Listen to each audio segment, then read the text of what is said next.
Pero bueno, ahora, uno se podría preguntar como Papo, ¿y dónde está la libertad? ¿No? Eh, digamos, porque la libertad como entelequia es muy difícil decir qué es la libertad. Depende de qué perspectiva. No sé, un católico te diría, la libertad es seguir la ley de Dios. Otro dirá, un utilitario de la libertad es hacer lo que quiera, ¿no? Eh, entonces, con ese sentido, agarren el auto, métanlo a fondo en una calle y si matan a alguien, bueno, se me interpuso, estaba afectando mi libertad. Vean qué ridículo es la suma de este pensamiento que cualquiera con sentido común sabe que eso es insostenible, ¿no? ¿Por qué va a haber un semáforo que interrumpa mi libertad? ¿No? O sea, ¿se entiende? Eh, digamos, la libertad es, Keila, es, en ese caso es seguir la ley de Dios. Sos libre cuando seguís la ley de Dios. Y sí. Pero Durkheim tenía una idea parecida, ¿eh? Sos libre cuando has interiorizado el orden moral. En ese momento uno puede ser libre. O sea, es una idea que tiene una matriz religiosa, la de Durkheim. Vamos al modo de producción capitalista en el que vivimos. La libertad es para los cuerpos normales, entiéndase normalizados. Es decir, los cuerpos que su conductas, la conducta, recuerden que es lo que podemos observar externamente, no escapen de un cierto abanico de posibilidades que son las consideradas normales. ¿Por qué un niño no puede ser libre? Porque no está normalizado. Es decir, no ha logrado la madurez, ¿no? Ese es el principio.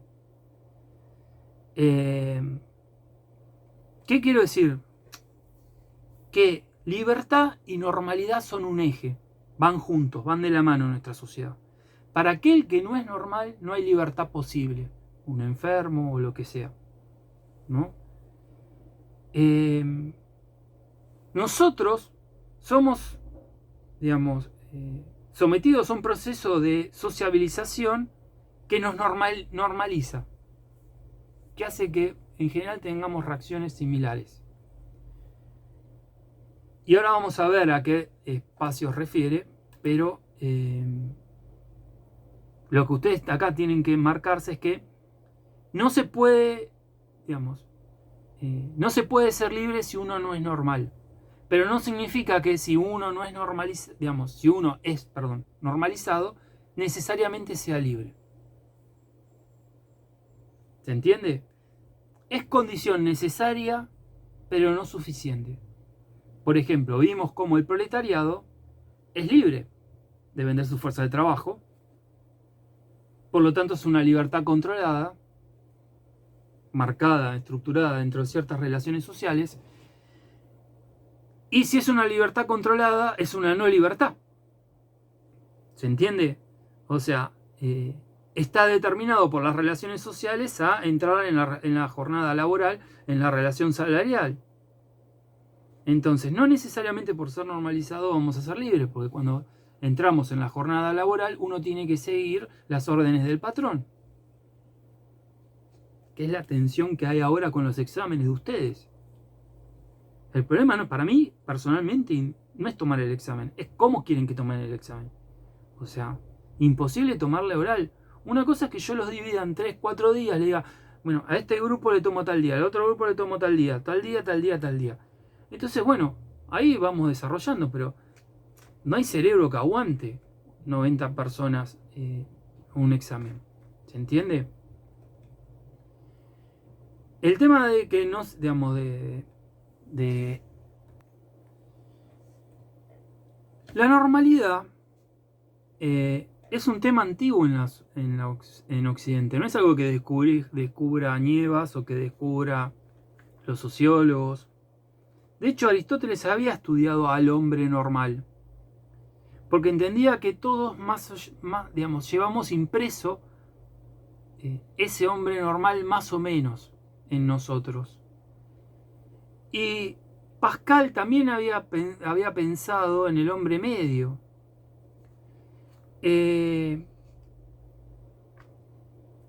¿qué sería la normalidad? ¿No? En principio, la normalidad es aquello que se ajusta a la norma, ¿no? ¿Y qué es ahí la norma?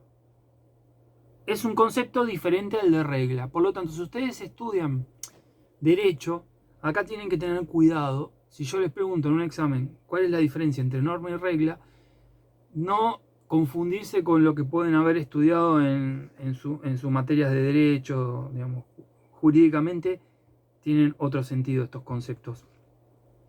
Esto es algo que pasa bastante en los exámenes. Existen dos niveles, ¿no? Un nivel que es un infranivel, que no lo podemos observar, ahora vamos a ver, que es el nivel de la norma. Y otro nivel, que es el observable, que es el nivel de la regla.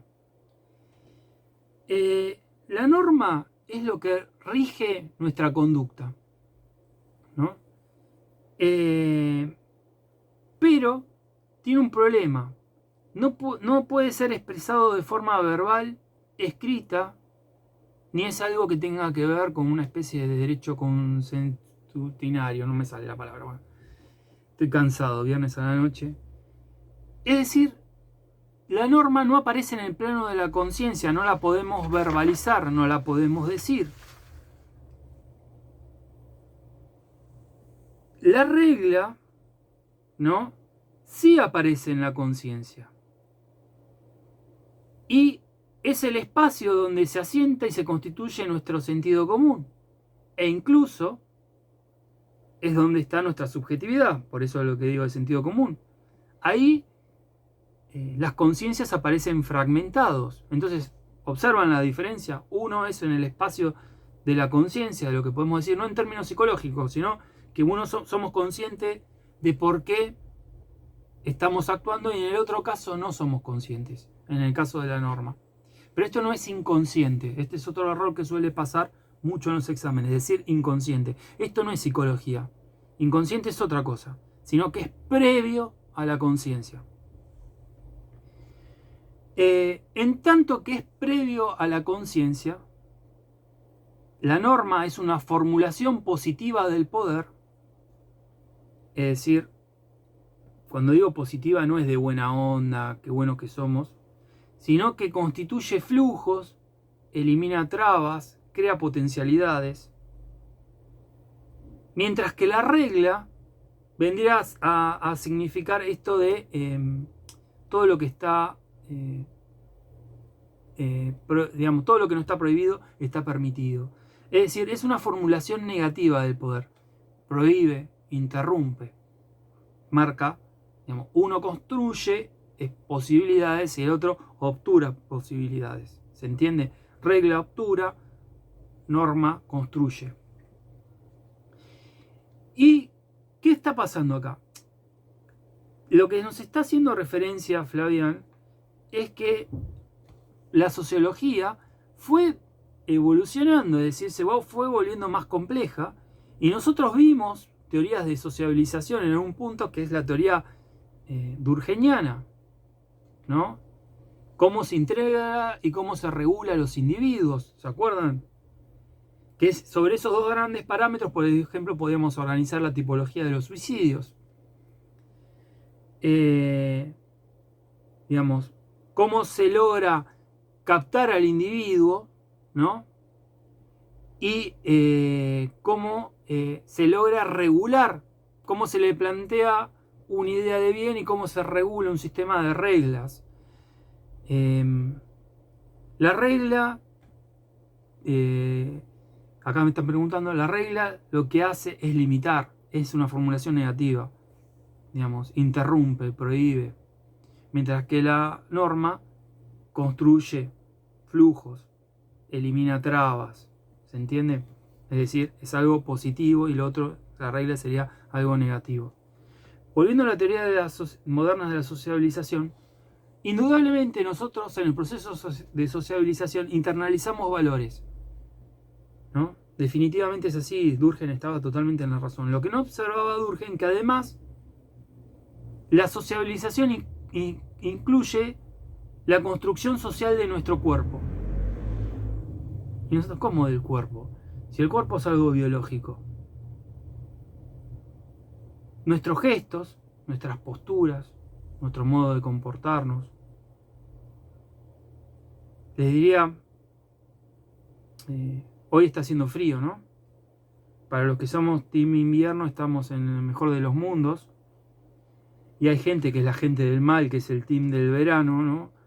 Que les encanta 40 grados con 200 de humedad en Buenos Aires. Vaya a saber por qué, ¿no? O sea, ¿qué lo lleva a eso?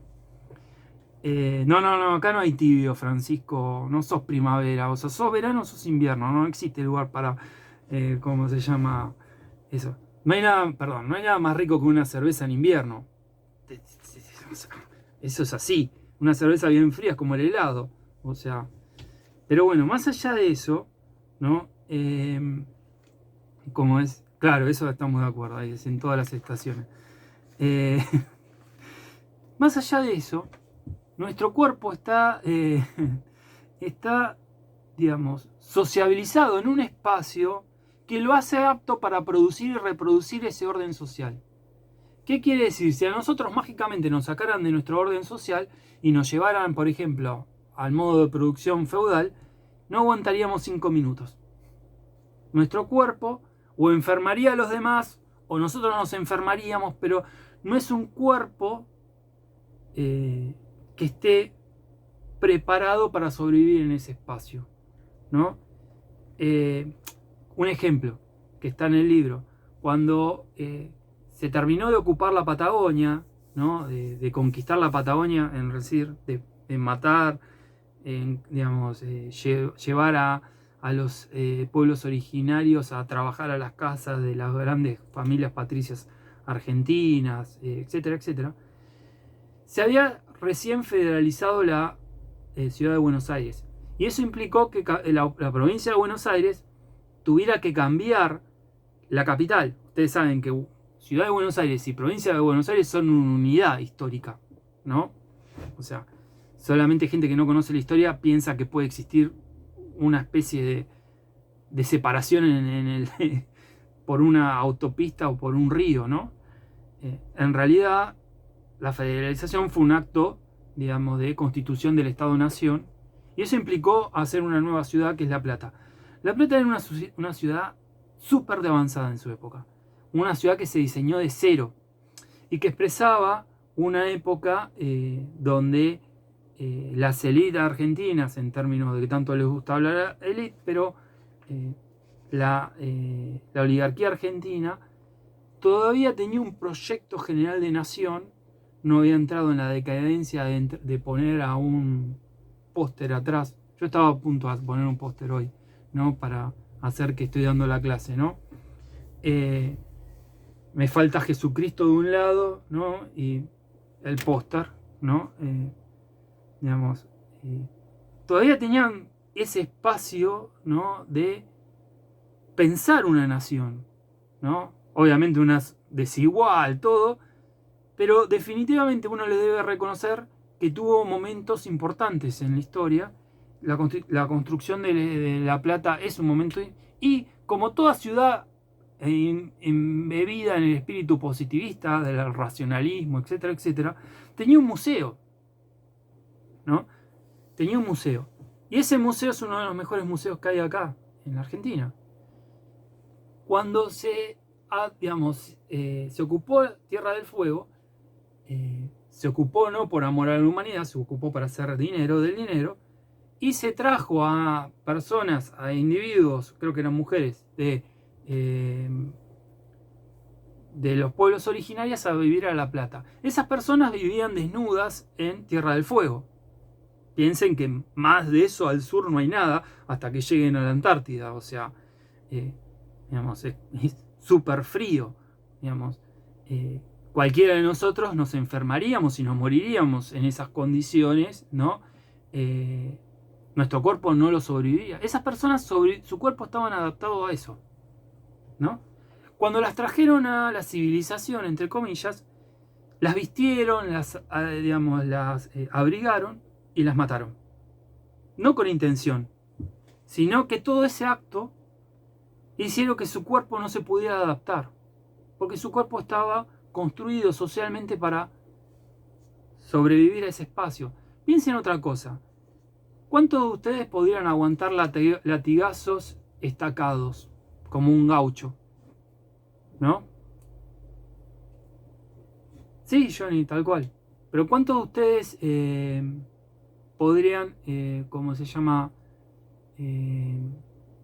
Sobrevivir a que le den latigazos y estar estacado y semidesnudo, ¿no? Una noche como hoy. Pero estoy hablando de los gauchos. O sea, porque la constitución del cuerpo del gaucho, ustedes no crean que el gaucho existe ahora. El gaucho está extinguido, ¿no? O sea, no sabemos ni cómo era. Algunos dicen que eran rubios, otros que eran morochos. No sabemos nada.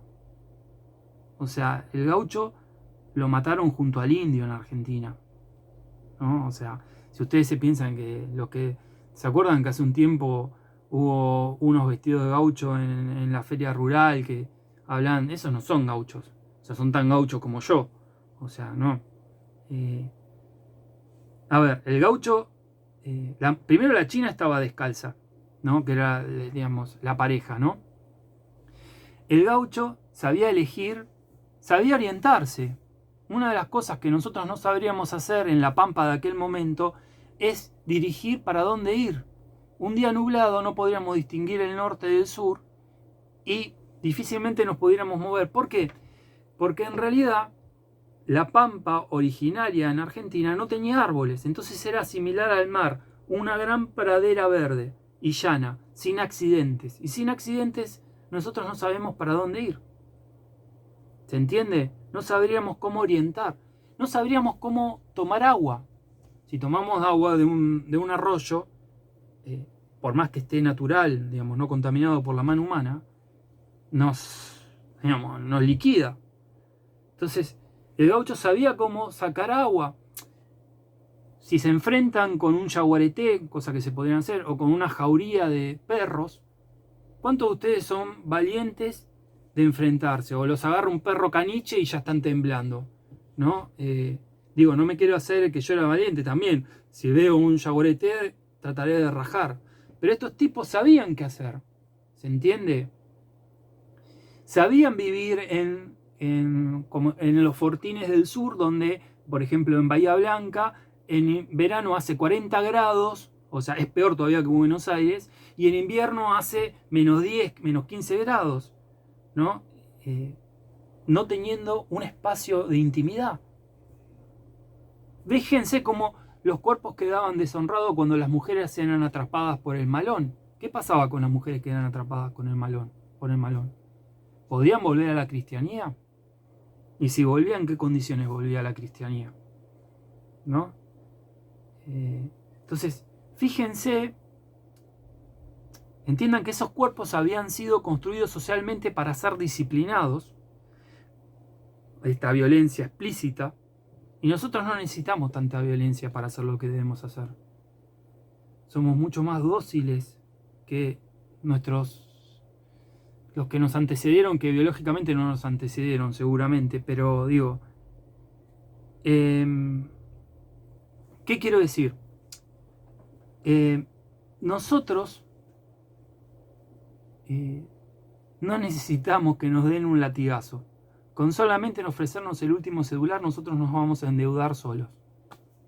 ¿Qué forma más simple, ¿no?, de dominarnos a través del marketing, ¿no? Y además, la clase proletaria, a diferencia de la clase, digamos, subalternas de un sistema estamental, como podría ser el que vivía el gaucho, son mucho más productivas. Somos más dóciles y somos más productivos. Al mismo tiempo que somos más dóciles, cuesta menos ejercer la violencia para mantener la dominación, somos más productivos. Miren qué perfecto engendro, digamos, no engendro, pero perfecto resultado de la sociabilización. Nunca hubo una clase dominada como la del proletariado. Nunca nadie fue tan productivo ni tan fácil de dominar, porque la esclavitud era una relación muy costosa, e incluso el siervo de la gleba también era muy costosa. El gaucho no tenía ninguna necesidad de entrar a trabajar, porque el gaucho se conseguía sus valores de uso de la naturaleza. ¿Se entiende? Si quería algo, lo cazaba. Y si quería comprarse mate, yerba, digo, algún elemento así, cazaba un animal, hacía algo y lo intercambiaba y ya está. No necesitaba ir a trabajar a Globo, digamos, ir a trabajar a donde sea que, digamos, para construir, para conseguir, perdón, valores de uso, ¿no? Entonces, en ese sentido, nuestros cuerpos son radicalmente diferentes. Si ustedes se fijan también, vayan a un museo, vean los uniformes del siglo XIX y la gran mayoría de los uniformes le va a quedar chico. Eran personas, para nuestros términos, petizos. O una cama, o una armadura de la Edad Media, donde sea, ¿no? Entonces, en ese sentido, digamos, nuestros cuerpos, al ser cuerpos dóciles, porque somos muy productivos económicamente y políticamente muy fáciles de dominar, digamos, somos la clase dominada es, digamos, tiene 3 niveles en el cual podemos observar su derrota social. Uno es moral. Es muy difícil encontrar individuos que tengan la intención de rebelarse. Fíjense, encontrar a alguien rebelde, ¿no? Y que pueda orientar esa rebeldía a construir algo mejor, no hacer quilombo por hacer quilombo, ¿no? Sino ver el mundo y que el mundo diga, yo no puedo aceptar que la gente se muera de hambre, que sea invierno. Una de las cosas que ahora, hablando en serio del frío, es que en Buenos Aires la gente se muere, la gente que está en la calle. Y que eso parece normal, ¿se entiende? Como que no genera conflicto mayor, ¿no? Eso nos tiene que revelar como seres humanos. O sea, no podemos aceptar eso. O sea, así como aprendimos que a los animales no hay que maltratarlos, menos tenemos que maltratar a los seres humanos. ¿Se entiende? Ahora, uno puede ser el más rebelde de los más rebeldes, ser Johnny Rotten y cantarle en contra a la reina de Inglaterra, ¿no? Y que venga la policía y te reprima y demás. Saben quién es Johnny Rotten, ¿no? Si no averigüen, el cantante de los Sex Pistols. En el jubileo de la reina cantaron en un barco en God Save the Queen, ¿no? Porque técnicamente, jurídicamente no le podían hacer nada en el río, pero apenas se bajaron del río los cagaron a palos, ¿no? El segundo problema, si nosotros tuviéramos la intención de rebelarnos, es intelectual. ¿Se acuerdan? Clase para sí. O sea, digamos, es intelectual. ¿Cómo constituimos una subjetividad que permita, digamos, organizar nuestra acción de forma eficaz? Una acción liberadora, por otro lado, ¿no? Y ya estamos viendo todo lo que vimos en la cursada, lo difícil que es este simple campo de la sociología. Mínimamente, si ustedes se van de la cursada tomando noción de la dificultad y todo lo que a cada uno de nosotros nos queda por aprender, ya me voy contento. Porque derrumbé, por lo menos con ustedes, derrumbamos una idea que es esto es fácil de comprender, esto es fácil de solucionar.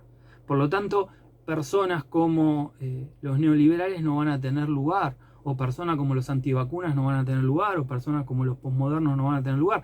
Por lo tanto, todavía hay esperanza para la sociedad occidental. Si vamos por del lado del neoliberalismo y toda esta gente, nada, estamos volviendo a la edad de las cavernas, pero con armas atómicas. esto es más peligroso de lo que uno podría suponer, ¿no? O sea, no volvemos a una sociedad feudal, guerrera, no, o sea, estamos en un peligro grande, ¿no? Y finalmente está el material. Por más que uno tenga la moral, tenga la intelectualidad, ¿no? Después está que nos faltan los recursos, ¿no? O sea, ¿se entiende? O sea, son tres niveles de derrota, uno contiene al otro como las muñequitas rusas, ¿no?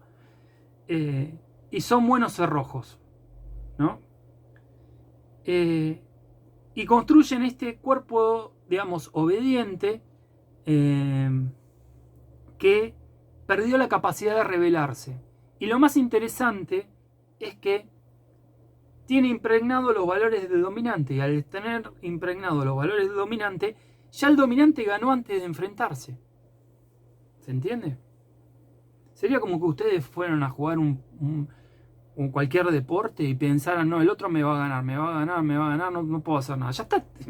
Ni, el otro ni tuvo que hacer nada, ¿se entiende? Jugar al tenis, ¿no? Si uno piensa que el otro te va a ganar de entrada, y no, ni vale la pena, no te presentes, o sea, porque te va a ganar.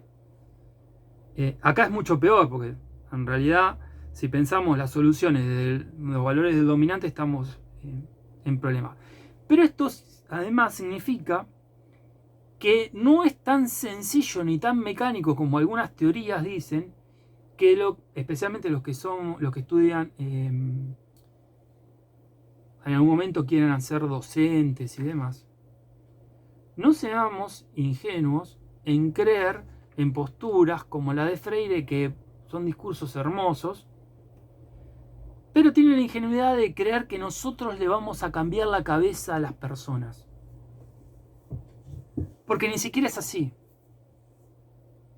O sea, atrás está, para mi modo de entender, una visión muy conductista, ¿no?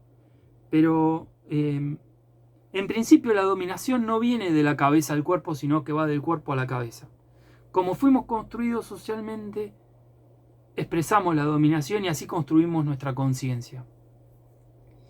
Claro que esto es un movimiento dialéctico, ¿no? No significa que no se pueda cambiar. A ver, en términos de Foucault, que no lo vamos a ver, sí, no se puede cambiar, no sé. No queda claro cómo se cambia, o sea...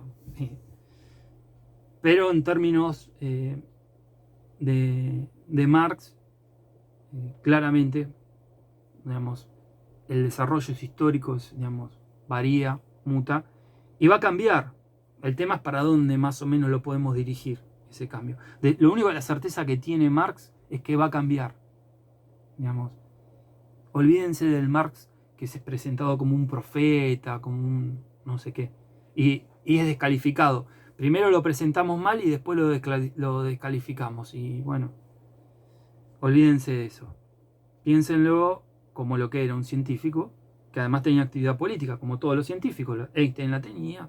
O sea, cuando hizo una bomba atómica no la hizo para, digamos, para combatir a Godzilla o para combatir a los extraterrestres. Lo hizo para una actividad política. O sea, esta idea ingenua de que el científico está por fuera de lo político, casi Weber tiene el político y el científico, ¿no?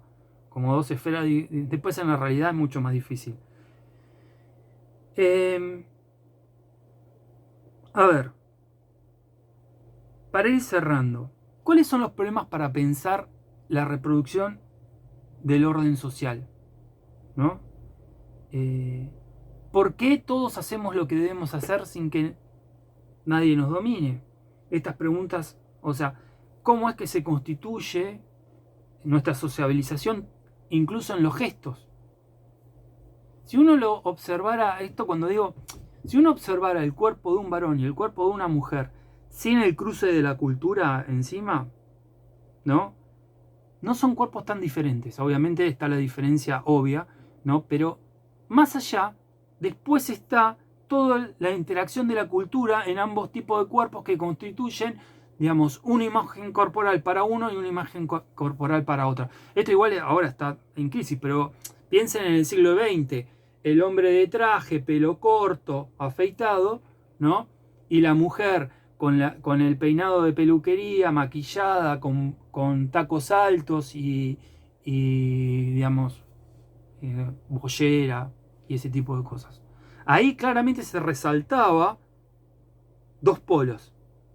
Pero si le sacáramos todo eso, ¿no? Y dejáramos los cuerpos al natural, digamos, sin intervención, porque constantemente estamos interviniendo, no hay tanta diferencia. Entonces acá vean que en ese simple ejemplo ya podemos observar cómo lo social construye los cuerpos, ¿no? ¿Por qué el hombre tenía que tener un traje, pelo corto y demás? El mundo fordista era así. ¿Por qué la ama de casa? Bueno, porque las condiciones del género femenino estaban construidas en que debía ser linda, agradable o qué sé yo, ¿no? Digamos. Pero además se le exigía que limpiara la casa. Vaya a saber cómo uno puede limpiar con tacos altos, ¿no? O sea, o con las manos, con, ¿cómo se llama? Pintura en los dedos, ¿cómo se le dice? Ese tipo de cosas, ¿no? Y cuidar los hijos, por supuesto, o sea, y cuidar al marido y hacer todo lo que significa eso, ¿no? Definitivamente. Esmalte. Y entonces, ¿cuál es la dificultad para pensar este tipo de fenómenos? Vamos a cruzar acá acción social con hecho social. Nosotros hablamos de acción social con Weber y sabemos que la acción social es una acción con sentido aumentado hacia otros pasados, presentes y futuros, conocidos o desconocidos, y tiene una condición que en esto lo asemeja a la acción del trabajo en Marx. Es decir, es una acción teleológica, y teleológica significa guiada por un fin. En Marx, el trabajo humano primero, digamos, concibe una idea del ser humano y proyecta el esfuerzo de sus órganos y se media con valores de uso, es decir, herramientas para producir otros valores de uso, que inicialmente solamente existían en su cabeza. Ahora, hablando de Elías, sabemos que desde la perspectiva del individuo no podemos esperar una correspondencia entre lo que pensamos y lo que es socialmente. Es decir, en cómo edificamos una figura de las relaciones sociales, que es una cosificación de las relaciones sociales, y lo que realmente son las relaciones sociales. Cómo percibimos desde nuestra forma egocéntrica, en sentido de percepción, no moral, ¿no? Lo social, y cómo es lo social, que es un entramado. La percepción egocéntrica tiende a pensar al otro como un límite, como una cosa, como algo que me estorba. ¿Se entiende? Entonces, difícilmente desde la perspectiva individual podamos explicar lo social.